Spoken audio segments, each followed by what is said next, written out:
Ikaw, tita. What are you praying for? Closure, I guess?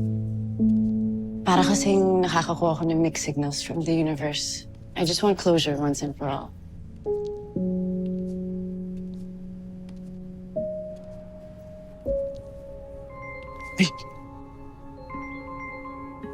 Tita. Excuse me lang, sagutin ko lang yung friend ko. Ako, sige, go.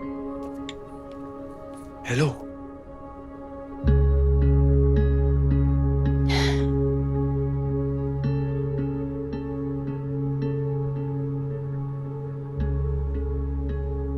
Naniniwala po ako na kayo po ang makakapagbigay ng sagot na hinahanap ko. Kung talagang meant to be, gagawa po kayo ng paraan para magkita kami ulit.